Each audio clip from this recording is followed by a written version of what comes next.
Section 4. You will hear part of a student presentation about a conservation project on the Florida coast of the United States. First, you have some time to look at questions 31 to 40 on page 7.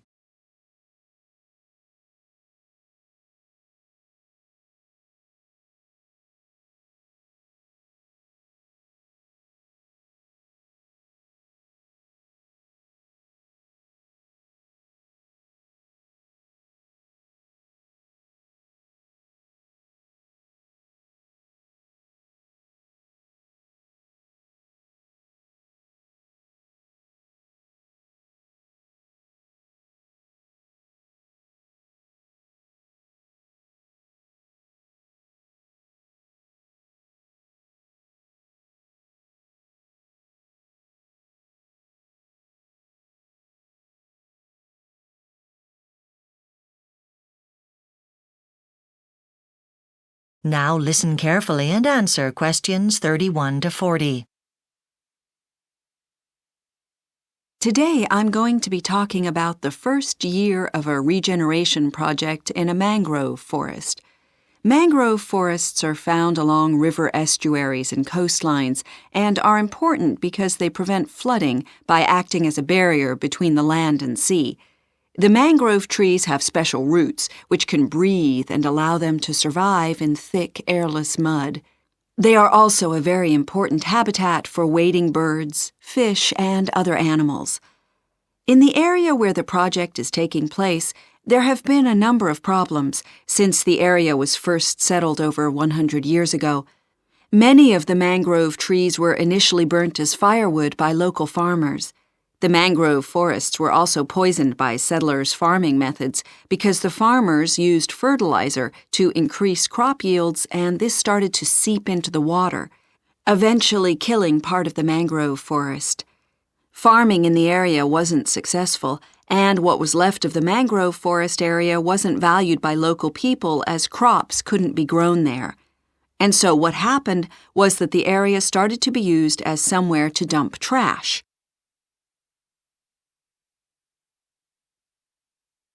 Action was urgently needed to protect the mangrove forest and prevent flooding, and so the Mangrove Regeneration Project was set up. The conservationists involved decided to construct a sand barrier around the forests. But unfortunately, this proved to be ineffective. The only way forward appeared to be to grow new mangroves from seed. Several species of mangrove inhabit the forests in this area of the United States, but it is the gray mangroves that we are concerned with here. The seed of this plant is about the size of an almond, and most seeds fall only when they are fully ripe. The Mangrove Regeneration Project first began 3 years ago. The first set of seedlings was planted in small pots and left to germinate in a hothouse. The plants thrived, and large roots appeared at the bottom of the pots. Ideally, these seedlings should have been conditioned with increasingly salty water before being planted in the sea. They had, in fact, only been watered with rainwater. As the plants weren't used to a saline environment, it was decided to plant them out on the south side of a small island nearby. It was hoped that this would allow them to get used to salt water gradually, since this part of the island was flooded every day at high tide. There were over 100 plants planted in this particular spot, and it was necessary to protect them not from the large number of wading birds which visit the area looking for food, but from the large rabbit colony living in the area. The process for the second set of seedlings was completely different. Young seedlings were collected from the forests and then taken to a new site. The seedlings were then planted in the seabed behind old mangrove roots for protection. However, this method did not prove very successful, and the vast majority of these seedlings were washed away in a storm. Luckily, the first set of seedlings survived, and this method is the one which the project will continue to use in the future. Now, I'd like to describe in more detail the process. That is the end of Section 4. You now have half a minute to check your answers.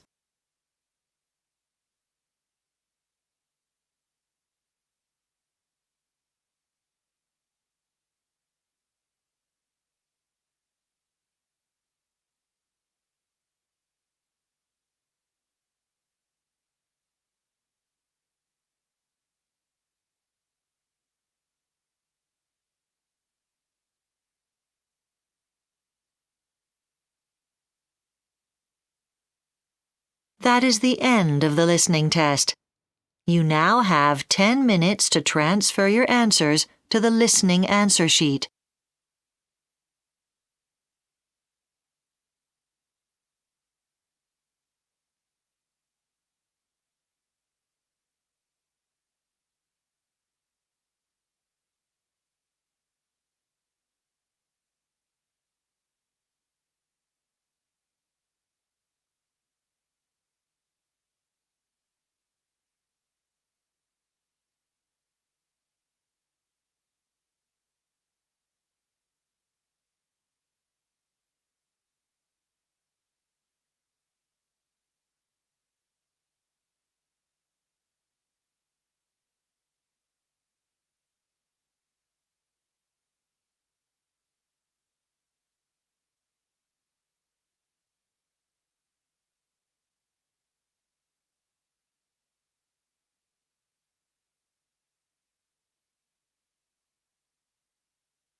You have 2 minutes left.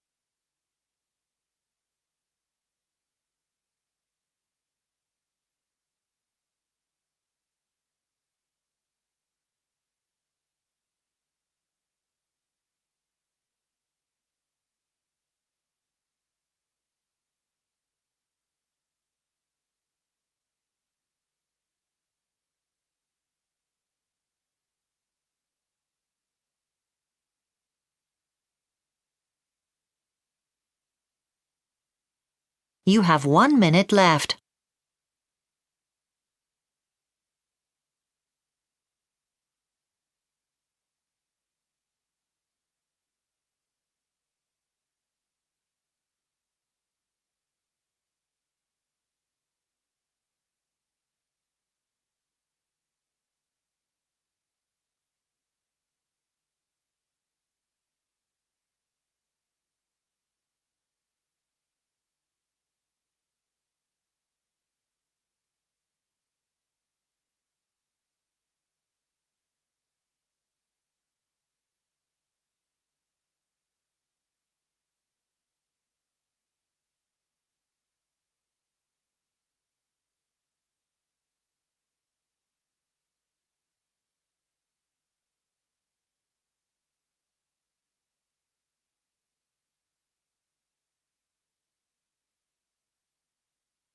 Please stop writing and wait for your question booklet to be collected.